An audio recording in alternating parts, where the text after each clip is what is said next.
Prefect Theron had spent a lifetime designing the perfect predator, only to forget the one piece of biological code that overrode all others: loyalty. On the bridge of the Varnathi Syndicate flagship, the Crucible, silence was a commodity more valuable than the rare earth metals in its hull. It was a silence of absolute order, where the only sound was the subliminal hum of life support and the soft chime of a system reporting nominal status. Prefect Theron stood before the primary observation window, a sheet of flawless, transparent aluminum that looked out upon the star-dusted black. His people, the Varnathi, did not merely dislike chaos.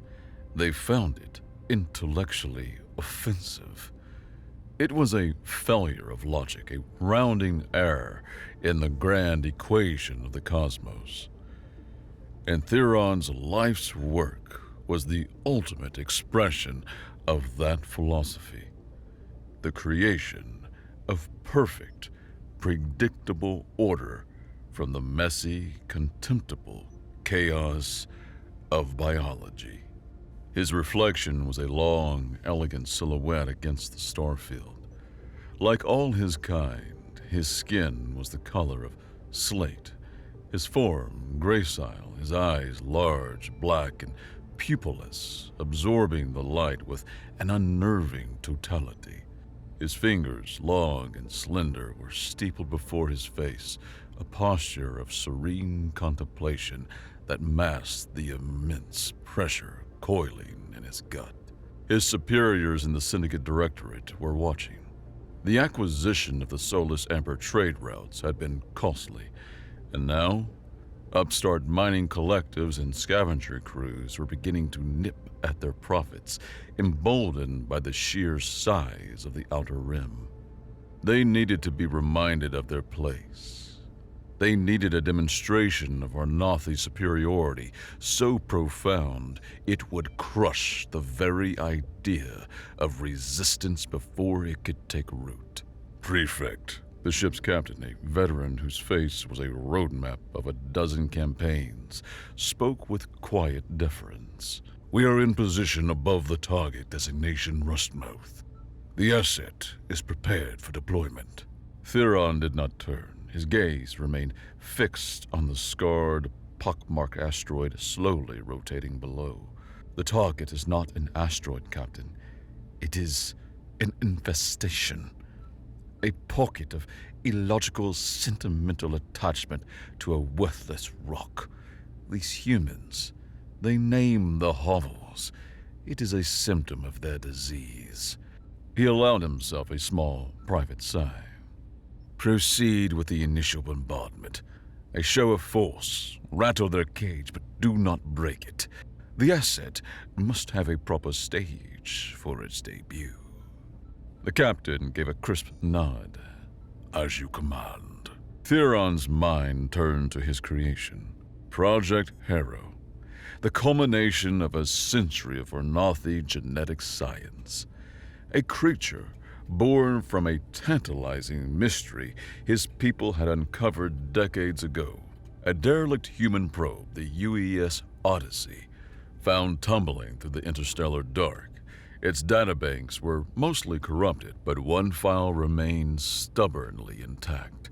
It was a biological survey containing incomplete genetic sequences for two of its homeworld's dominant life forms. The Varnathi, in their unassailable logic, interpreted the file's title, Terra's Apex Social Predators, and its paired entries as a literal blueprint for a single composite organism.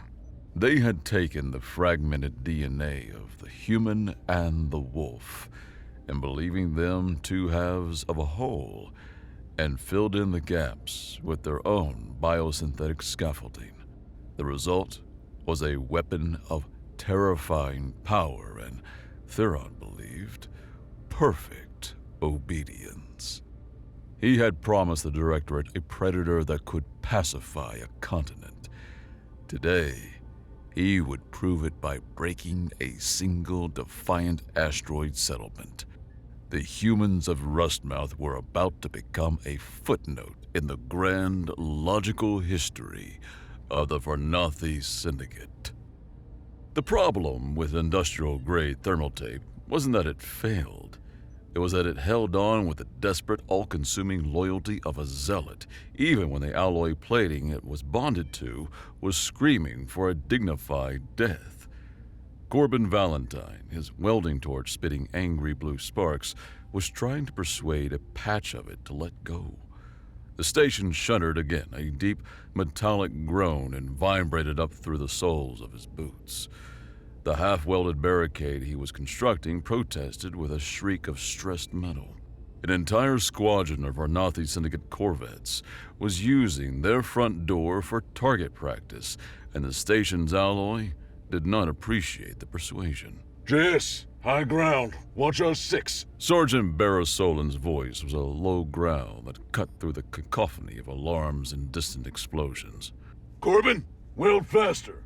My grandmother knits faster, and she's been dead for 50 years. Corbin didn't look up from his work. The sharp chemical scent of the superheated Durasteel and the acritic bite of burning insulation filled his helmet, a perfume he knew all too well.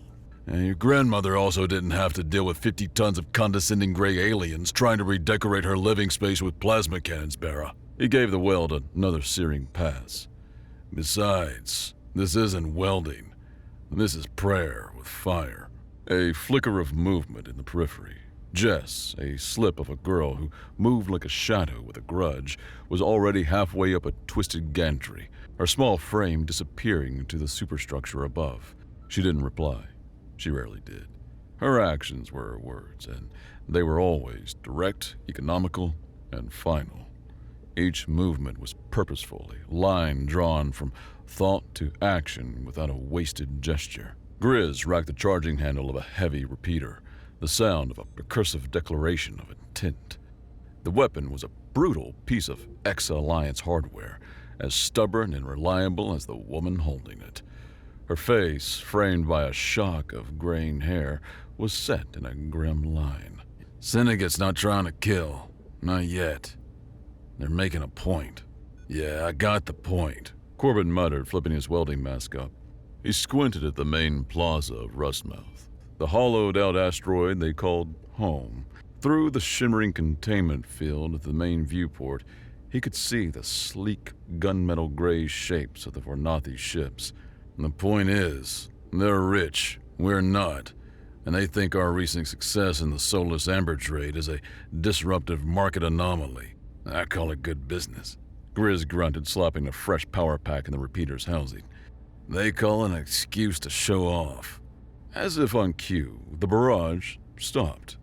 The sudden absence of noise was a physical pressure, a vacuum that sucked the air from Corbin's lungs. Every creak of the stressed station, every distant drip of a ruptured pipe became unnervingly loud. It was the quiet of a predator that had cornered its prey, and was now deciding how to play with it. And now? Corbin asked, his hand instinctively going to the grip of the modified pulse pistol holstered on his thigh. Now, Grizz said, her eyes fixed on the suddenly silent Varnathi ships hanging in the black outside the station's main viewport. Comes the punchline. A new shape detached from the belly of the largest Varnathi cruiser. It wasn't a bomb or a torpedo. It was a drop pod, massive and black, shaped like a coffin for a giant. It plunged towards Rustmouth, its trajectory aimed squarely at the central plaza. Oh, hell, Corbin breathed. He knew what this was, a demonstration. The Varnathi didn't just want to crush Rustmouth. They wanted to make an example of it for every other upstart outpost in the Outer Rim. They wanted to film the execution. The pod hit with the force of a tectonic event. The entire asteroid station screamed, Duracrete cracking and lights flickering violently. It didn't explode, it just arrived. A monument to overwhelming force, planted right in the heart of their home.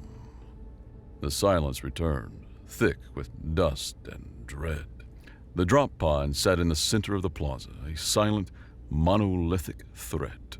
Small drones, no bigger than a human fist, detached from the Varnathi's ships and swarmed in through the shattered viewports, their single, glowing red lenses focused on the pod. Broadcast drones. They were here to make sure the whole sector got a front row seat. "Whatever's in there," Corbin said, his voice low. "They want everyone to see it. And let's give them a good show." Grizz replied, her knuckles white on the grip of her repeater. With a long, drawn-out hiss of depressurizing gas, the front of the pod split open, unfolding like the petals of some monstrous metal flower. For a moment, there was only darkness within. Then, 2 points of light ignited deep inside, burning with a cold blue fire. A low growl rumbled out, a sound that felt less like hearing and more like a physical vibration in the bones. It emerged from the darkness, and Corbin felt his blood run cold. It was a nightmare given form, a quadrupedal beast of a size that defied all terrestrial biology, easily as large as a heavy armored personnel carrier. 10 tons of biosynthetic material, its hide a layered composite of black plating that seemed to drink the ambient light, shifting and resettling over a musculature that glowed with a soft light, internal luminescence like embers deep in a forge. Its armor was thick and overlapping, like tectonic plates of polished obsidian. Its form was canine, a predator of terrifying scale. Its head was long and woven, but its eyes, those 2 points of cold blue fire, held a terrifying, calculating intelligence. This was no dumb animal. This was a weapon. Project Harrow. It lifted its head and let out a roar that was not animalistic. It was a sonic shockwave, a declaration of dominance that shattered the remaining windows in the plaza and sent a fresh shower of dust and debris raining down. The broadcast drones repositioned, getting a perfect angle. The beast's head swiveled, its glowing eyes locking onto the small, defiant figures huddled behind their pathetic tape-and-weld barricade. It saw Corbin. It saw Grizz. It saw Jess perched silently on the gantry above, a small, curious ghost in the chaos. "Well, Sparky," Corbin murmured to himself, raising his pistol, "this has been a suboptimal day." With a scream of tearing metal, the beast charged. It didn't run, it flowed. Each stride of its powerful armored legs devoured the distance, the ground shaking with every impact. It was an avalanche of muscle and steel, a tidal wave of engineered fury.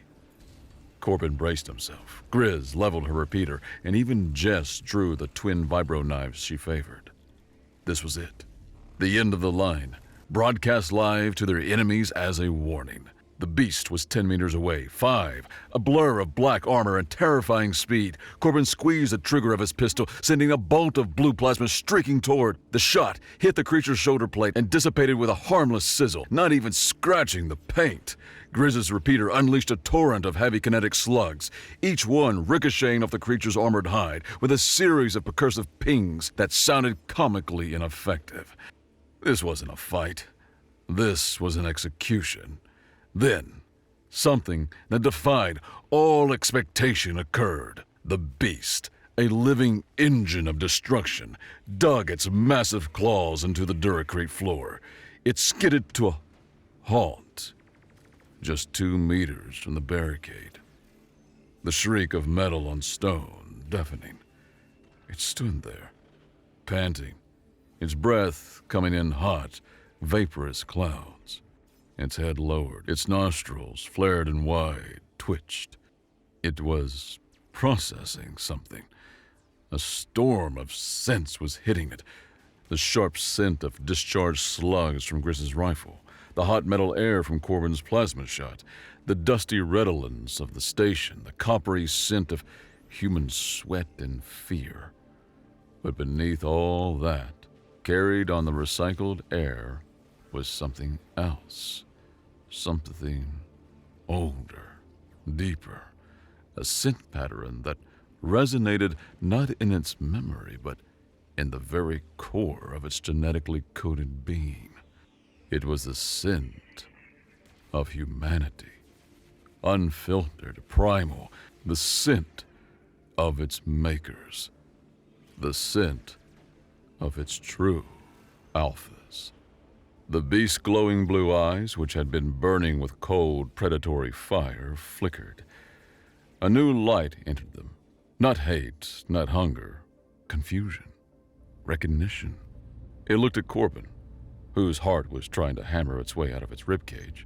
It looked at Grizz, whose finger was still frozen on the trigger of her weapon. It looked at Jess, who had not moved a muscle, her expression one of tense, unwavering curiosity. Then, with a movement that was shockingly slow and deliberate for a creature of such power, it bent its powerful forelegs. The joints hissed, the armor plate shifted, and to the utter, jaw-dropping shock of the three humans and the silent, abject horror of the Varnathi watching from their orbiting command ship, Project Harrow knelt.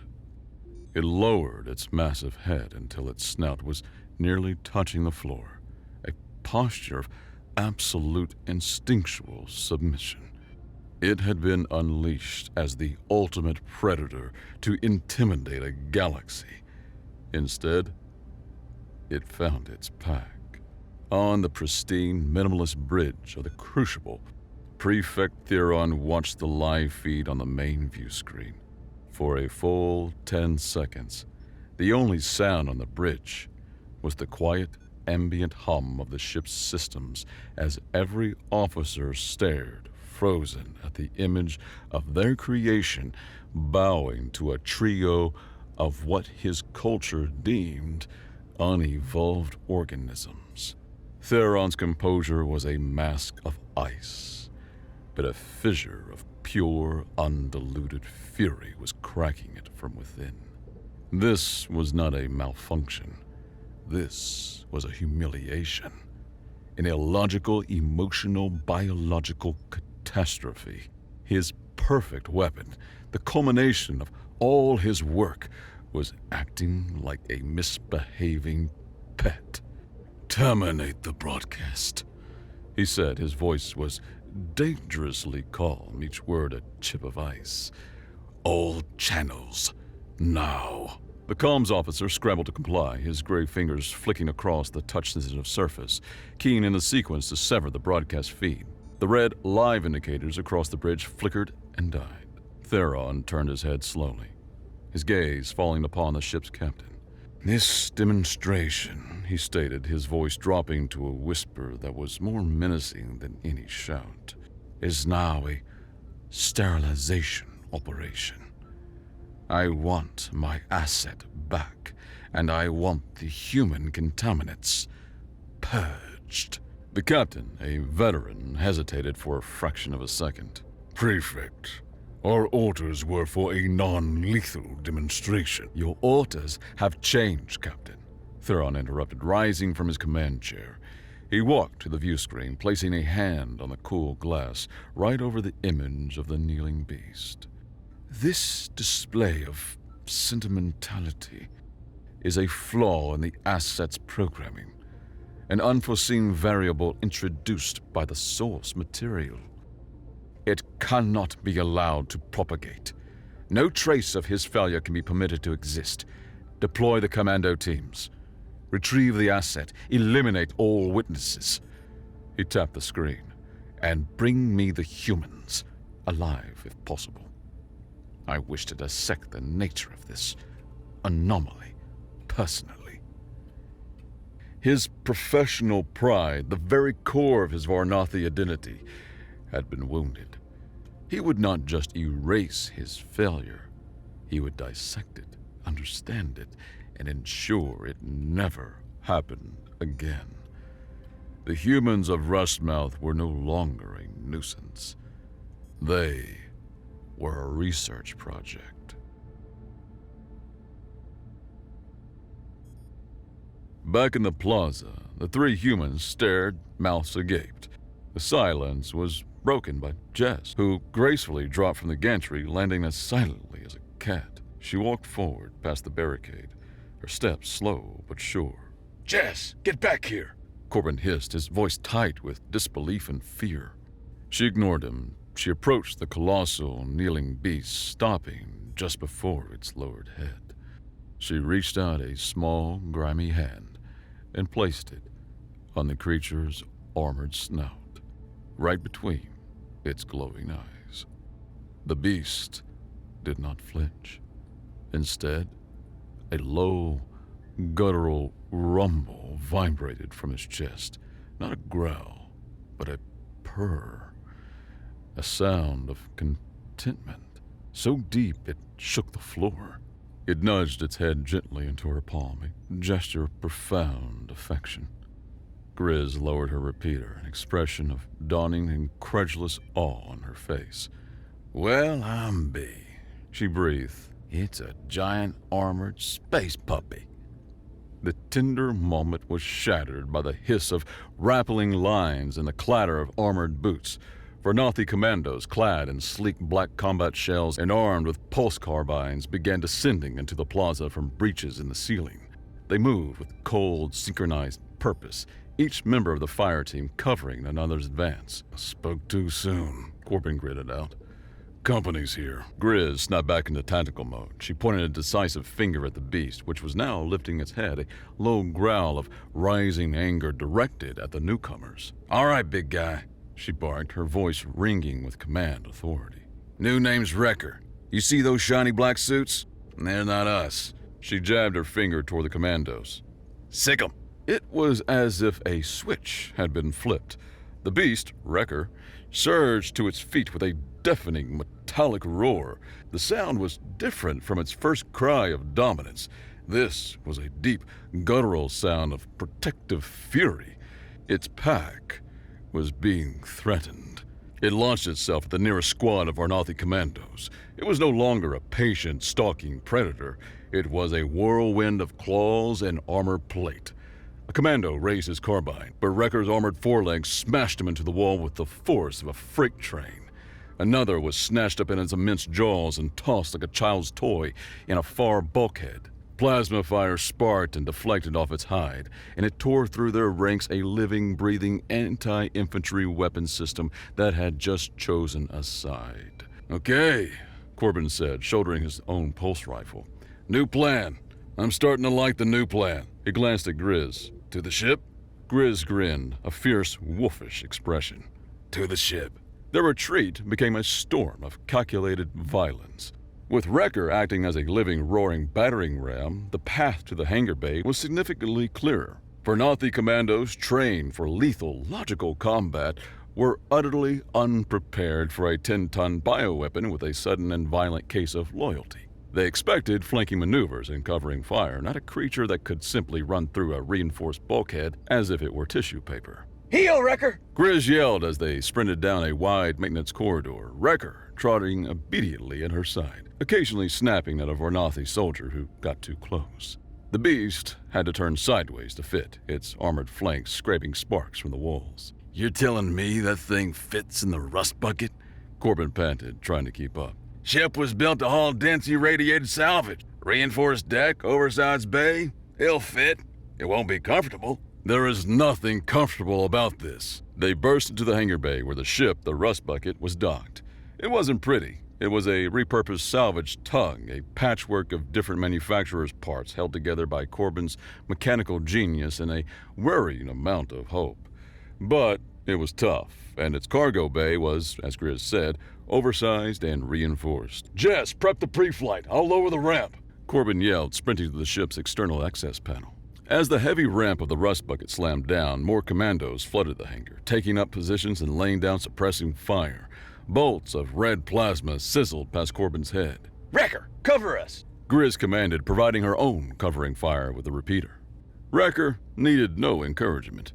It charged into the open hangar, becoming the galaxy's largest and most distracting target. The commandos focused their fire on the beast, their plasma shots creating a brilliant but ineffective light show against its armor. This gave Corbin and the others the opening they needed. Everyone on! Corbin shouted, scrambling up the ramp. Jess was already in the cockpit, flicking physical switches and tracing patterns in the main screen to bring the old engines to life. Grizz followed, dragging a crate of spare power cells with her. Wrecker, on the boat, now! Grizz bellowed. The beast, seeing its pack was safely aboard, disengaged from the firefight with a final, contemptuous swipe that sent 2 commandos flying and bounded up the ramp. The entire ship groaned and listed to one side under the sudden shift in mass, but the reinforced structure held. Wrecker barely fit, his armored back scraping the ceiling of the cargo bay as Corbin slammed the activation switch. Hang on to something. Jess's voice, a rare and welcome sound, crackled over the ship's internal comm.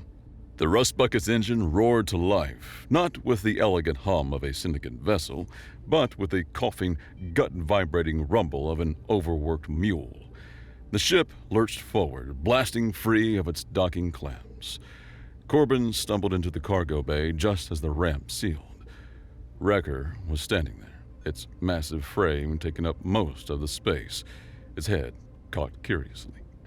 "All right, big guy," Corbin said, panting and grabbing a set of heavy-duty magnetic clamps from the wall.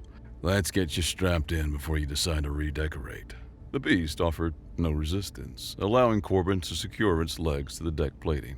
As the Rust Bucket cleared the station and jumped to hyperspace, leaving a very confused and decimated Varnathi boarding party behind, Corbin leaned against the bulkhead, looking at the giant, armored wolf thing in his cargo bay, and allowed himself a single, exhausted laugh.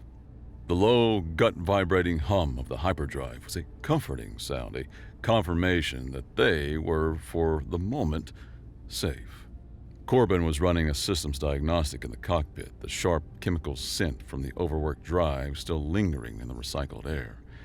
Grizz was chugging a nutrient paste that smelled vaguely of chicken and regret, while Jess was in the cargo bay with their new passenger.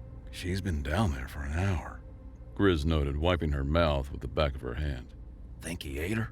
"Wrecker wouldn't eat Jess," Corbin said without looking up from his console. "He might try to groom her, which would be infinitely more terrifying." He tapped a few commands. "Ship's holding together. Barely. They did a number on the port stabilizer." A moment later, Jess appeared in the cockpit doorway. She was holding a small data chip. "Found something," she said, her voice quiet. Corbin swiveled in his chair. "Found what? Where?"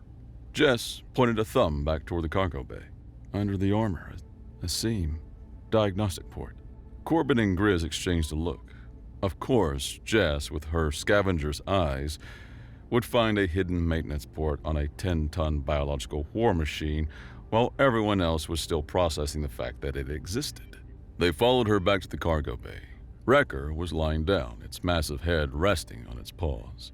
It watched them approach with its intelligent blue eyes, giving another one of its floor-shaking purrs when Jess patted its leg. She pointed to a nearly invisible seam just behind its shoulder plate. "Pried it open," she whispered, indicating the panel she'd found. Corbin knelt, plugging his personal data pad into the exposed port. "All right, let's see what makes you tick, Sparky." The screen lit up with a wall of text, a cascade of Varnathi military-grade encryption that made Corbin's eyes water. "Scrap. This is layered deeper than a core world politician's conscience. It'll take me weeks to crack this." As he spoke, Wrecker lifted his head. It watched Corbin's frustrated tapping for a moment, then let out a soft whine. He nudged Corbin's datapad with its enormous snout, the gesture surprisingly gentle. Then it nudged a specific, unassuming maintenance console built into the cargo bay wall, a console used for calibrating the magnetic clamps. "What?" Corbin asked, looking from the beast to the console. You want me to use that?"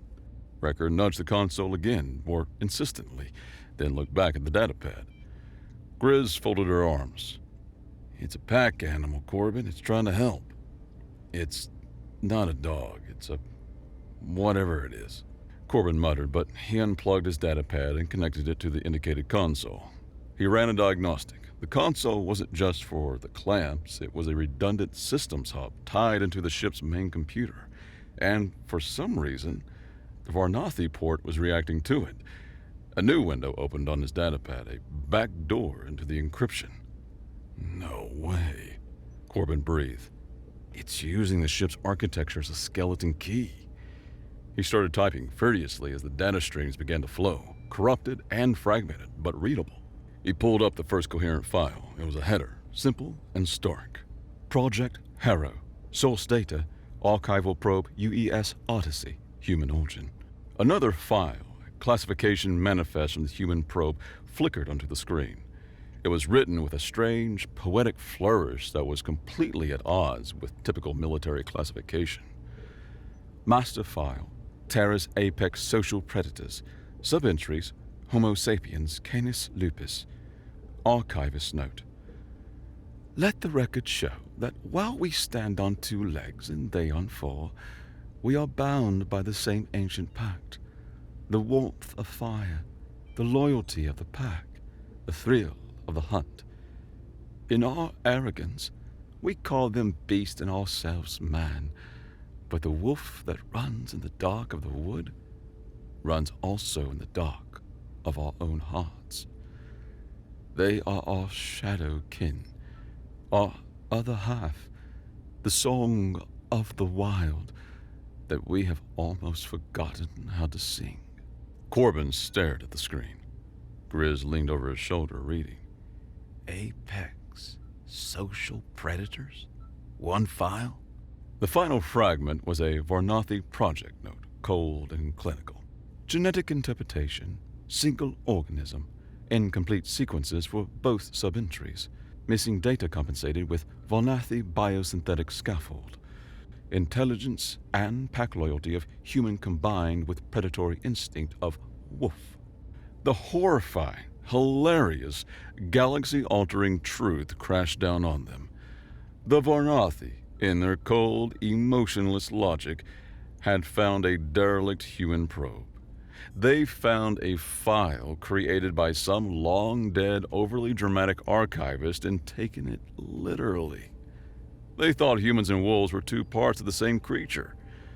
With incomplete DNA for both, they had simply filled in the blanks. They had built their ultimate weapon, using a human and a wolf as the blueprint, believing it was one organism. Corbin looked from the datapad to the giant, armored wolf creature that had knelt before them. The creature that was, genetically speaking, their weird, monstrous cousin. Oh, Corbin said, a slow grin spreading across his face. Oh, you magnificent, logical morons. The hunter needed a tune-up first. The rust bucket was bleeding coolant from a plasma score along its port engine, and the stabilizer was still shot to hell. Pushing the hyperdrive in this condition was suicide. We need parts, Corbin announced, pulling up a regional map. And there's only one place in this sector that'll have what we need without asking questions a priest would blush at. He tapped the designation on the map, a small, pockmarked moon orbiting a dying gas giant. Its official designation was XT-734. Everyone in the Rim just called it the Grinder. The Grinder was less a moon and more a scrapyard with its own gravity. The surface was a mountain range of wrecked starships, a graveyard of forgotten wars and failed business ventures. The only settlement was a shanty town built into the metallic husk of a derelict dreadnought, run by a syndicate of scavengers known as the Grinders. Landing the rust bucket was a delicate affair. Corbin found a relatively stable plateau of compressed freighter hulls and set them down. The air tasted of rust and lubricant. All right, Corbin said, grabbing a bag of tools and a few high-density credit chips. Grizz, you're with me. Jess, you stay here. Keep an eye on our boy and the ship. If anyone but us tries to get on board, you have my permission to get creative. Jess just grinned and tapped the hilt of one of her vibro knives. It was all the confirmation he needed. The bartering in Grinder's central market was a tense, ritualistic dance. Corbin, a master of deadpan haggle, argued with a four-armed, cybernetically enhanced grinder chief over the price of a refurbished plasma conduit, while Grizz stood silently behind him, her sheer imposing presence a form of negotiation all its own. This conduit has a microporosity rating of .03. It'll leak like a sieve under full load. The grinder chief chittered, his metallic arms crossing over his chest. .015, human, and that's my final offer. Take it or go weld your ship with mud and hope. They eventually settled on a price that felt only slightly like grand larceny. Hours blurred into a rhythm of grime and sparks. Corbin, cursing under his breath as he wrestled the new conduit into place, felt a familiar frustration with a roll of industrial thermal tape that refused to yield. Jess, a ghost in the machine's guts, rerouted the frayed power lines with a quiet focus. While Corbin's back was turned to grab a hydro spanner, Jess's hand darted out, snatching the same stubborn roll of hyperconductive thermal tape from his kit. She planned it with a silent, sly grin before he turned back, none the wiser. In the cargo bay, the clang of Grizz's thrown decoy drone was followed by Wrecker's immediate pounce, a 10-ton beast learning the art of restraint. She wasn't training a pet, she was drilling a soldier. She used sharp, clear hand signals, a closed fist for stay, a pointed finger for watch, a slashing motion for attack. Wrecker responded with stunning speed and comprehension, his intelligent eyes locked on her. The bond between the no-nonsense soldier and the bioengineered beast was solidifying, built on a shared language of tactical purpose. He's a fast learner, Grizz said, giving Wrecker's armored flank an approving slap as Corbin emerged from the engine room covered in grease. They better be, Corbin replied, wiping his forehead. as we're about to go kick the hornet's nest. Prefect Theron is a creature of ego, Corbin explained, pacing the Rust Bucket's small bridge. The star map glowed between them. We can't just show up at a secret lab. Even if we knew where it was, the place will be a fortress. We need to draw him out. We need to insult him on a professional level. He pointed to a major trade route on the map, a pulsing green line. The Solus Amber lanes. The Varnathi control them. Solus Amber isn't just for getting high. It's a vital component in 90% of modern hyperdrives. If the Varnathi lose control of these lanes, their entire fleet becomes a collection of very expensive paperweights. Grizz nodded, catching on. So, we hit them where their pride and their profit margins intersect. Exactly, Corbin said. We're gonna hijack one of their high-value amber freighters. But we're not just going to steal the spice. He grinned. We're gonna steal their secrets. And we're gonna do it with Wrecker, making sure everyone sees it. Their target was a lumbering, heavily automated Varnathi freighter, the Gilded Hand. It was slow, arrogant, and flying with a skeleton crew. The Rust Bucket dropped out of hyperspace directly in its path. The attack was brutally direct. Grizz took out the freighter's engines with a precise volley, and Corbin brought them in close. Wrecker, you're up! Grizz shouted into the comm. The cargo bay doors slid open. Wrecker took a running leap across the void, a living, boarding torpedo that slammed onto the Gilded Hand's hull with a deafening screech. He tore his way to the bridge, and the terrified Varnathi crew surrendered instantly. While Grizz and Jess secured the spice, Corbin went straight for the bridge's secure data terminal. He plugged in his datapad and, using the exploit they discovered, downloaded a secure Varnathi fleet data slate. This was the real prize. Back on the Rust Bucket, Corbin went to work. The data slate was a treasure trove.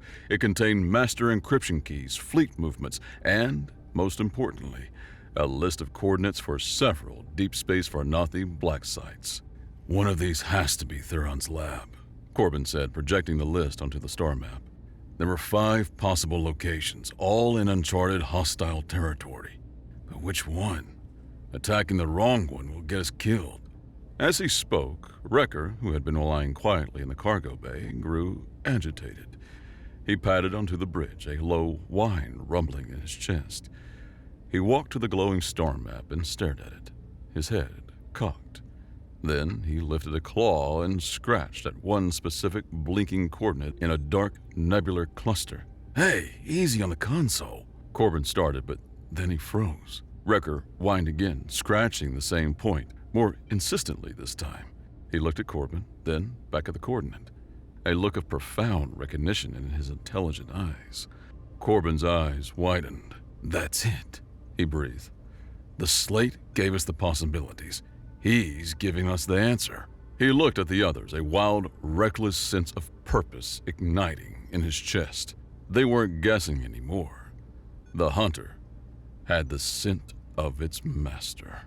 They leaked footage of their tamed monster and the hijacked spice to every newsbroker in the Outer Rim. The message was clear. The Varnathi's ultimate weapon was now working for a trio of human upstarts. Theron would be professionally and personally humiliated. He would have no choice but to come for them. Prefect Theron did not take the news well. The image of his creation, posing like a trophy hunter's prize next to a human soldier, was an insult of such magnitude that it transcended mere professional failure. It was a personal, visceral affront to his logic, his genius, and his species' perceived superiority. "He is mocking me," Theron whispered to his captain, his black eyes fixed on the image of Wrecker. "That human, Valentine, he has broadcast my failure to the entire sector. He is using my own creation to dismantle my reputation." He grew perfectly, terrifyingly still. "This is no longer about retrieval. This is about intellectual extermination." He turned, his face a mask of cold fury. "He has our black site coordinates. I know which one he will choose. The asset will lead him there. Prepare the Crucible for immediate departure. Plot a course for Thanatos Nebula." "Sir," the captain said, "we'll be jumping into an unscouted sector." "The sector is not empty," Theron corrected him. "My primary research facility is there, and now so is my prey." He allowed himself a thin, cruel smile. "The human thinks he has set a trap. He has merely chosen the location of his own dissection." On the rust bucket, an alarm blared. "Massive energy signature dropping out of hyperspace," Grizz announced from the sensor station. "It's a big one, Corbin. Cruiser class. Varnathi." Corbin looked at the screen where friendly ships were marked as green icons and the enemy was a large, advancing red triangle. A single, enormous ship icon appeared, right where Wrecker had indicated, right where Theron's mobile lab, the Crucible, would be. "He took the bait," Corbin said, a thrill running through him. "All hands, battle stations, full power to forward shields." Jess, already in the pilot seat, pushed the throttle forward. The rust bucket, patched up and battle-ready, accelerated, flying not away from the giant Varnathi warship, but straight towards it. "They're not changing course," the Varnathi tactical officer reported, his voice laced with confusion. They're accelerating on a direct collision course." Prefect Theron watched the tiny blip of the rust bucket on the main screen. Arrogance. A fatal human flaw. He turned to his weapons officer. "Target their engines. Disable them. I want that ship intact." On the rust bucket, the ride was getting bumpy as the first volley of warning shots from the Crucible bracketed them. "They're trying to cripple us," Grizz yelled over the noise. "I know," Corbin shouted back, his eyes glued to the schematics of the Crucible from the stolen slate. "Jess, see that dorsal heat vent? Sector 7. Jess's hands moved over her console, highlighting the area. She gave a short nod. "On my mark, I need you to hit it with a full burst from the forward cannons. It'll cause a feedback loop and temporarily disable the atmospheric shielding for the main hangar bay. For about 5 seconds. Grizz's eyes widened. "You want to fly into the hangar?" "I don't want to fly into it," Corbin said with a manic grin. "I want to park in it." He looked at Jess. "Ready?" She gave him a thumbs up. "Mark!" The rust bucket shuddered as its forward cannons fired. The plasma bolt struck the heat vent, and on the Varnathi bridge an alarm blared. Atmospheric shield in the main hangar's flickering, Prefect! With a deafening shriek of protesting metal, the reinforced chassis of the salvage tug slammed into the now vulnerable hangar bay opening. The impact shuddered through the crucible's frame, the force of the ramming action cracking primary support struts and severing main power conduits deep within the ship's structure near the reactor housing. The rust bucket slid halfway into the massive hangar before grinding to a halt, wedged tight. Corbin was already up, grabbing his pulse rifle. Welcome to the party, pal! He yelled, the ramp slammed down, and the three humans, followed by a roaring wrecker, charged into the pristine white hangar of the most advanced research vessel in the Outer Rim. The fight was on. Prefect Theron was waiting for them in the main genetics laboratory. He stood in the center of the vast circular chamber, calm and composed, flanked by his elite guard. He looked not at the humans, but at Wrecker. Fascinating, Theron said. The loyalty programming latched onto the most primitive, emotionally volatile subjects. A flaw, certainly, but an instructive one. He finally deigned to look at Corbin. You think you have exposed a weakness in my work, human. You have merely confirmed a hypothesis I predicted long ago. He gestured to a large, covered shape behind them. Biology is messy, unpredictable. That is why Project Harrow was always just one half of the equation. He pulled the covering away. Standing there was another predator, Harrow 2. Sleek, robotic, and utterly without life. Its chassis polished chrome and black carbon fiber, its eyes cold red optical sensors. My parallel program, Project Chimera, is the destination, Theron sneered. Pure, unfeeling, obedient logic. It possesses all of Harrow's strengths and none of his pathetic weaknesses. He tapped a command on his wrist-mounted controller.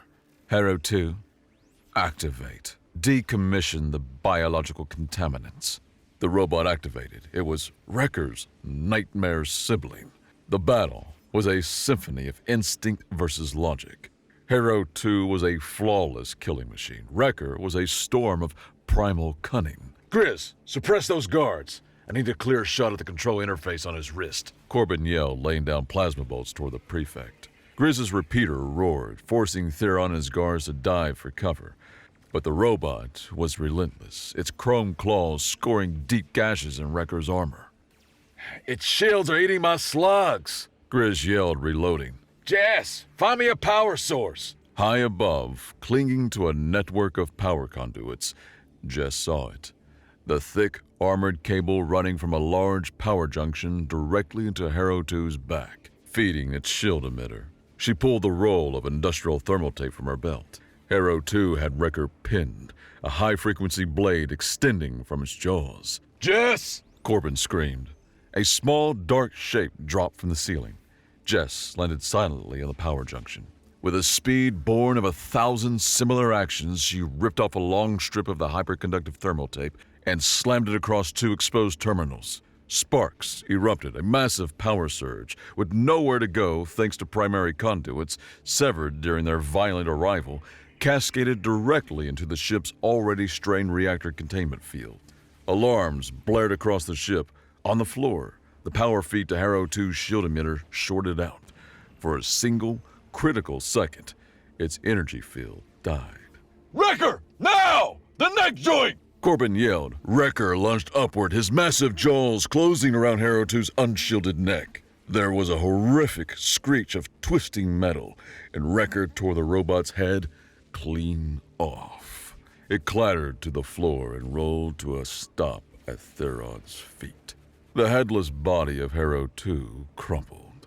Wrecker stood over it, panting and victorious. A high-pitched alarm screamed through the lab. The crucible was tearing itself apart. Theron stared at the severed head of his masterpiece. You primitives. You broke my toys! He never finished. Grizz strode forward and delivered a single economical punch to his jaw. The prefect crumpled in an unconscious heap. Less talking, more leaving. She grunted, scooping up his pulse rifle. Back to the ship! Corbin commanded. They raced through the shaking corridors, scrambled aboard the rust bucket, and jazzed through the engines into full reverse. With a groan of tortured metal, the salvage tug ripped itself free from the hangar. They blasted away just as the crucible imploded, its silent, graceful destruction a testament to their victory. The shockwave hit them, sending them tumbling through space, but the tough little hull held firm. Adrift, but alive, the crew took stock. The ship was a wreck, but they were victorious. In the cargo bay, Jess was patching up Wrecker with biofoam. On the bridge, Grizz was field stripping her new rifle. Corbin stood before the navigation console, looking at the star map. They were no longer just scavengers. They were legends. Wrecker, patched up, padded onto the bridge. He walked over to Corbin and nudged his hand, a low purr rumbling in his chest. Corbin looked down at the bioengineered predator, the walking, breathing symbol of an empire's greatest mistake. A mistake that was now their greatest asset. He was family. Corbin grinned, a real, genuine grin, and patted Wrecker's armored head. All right, Wrecker. Where to next?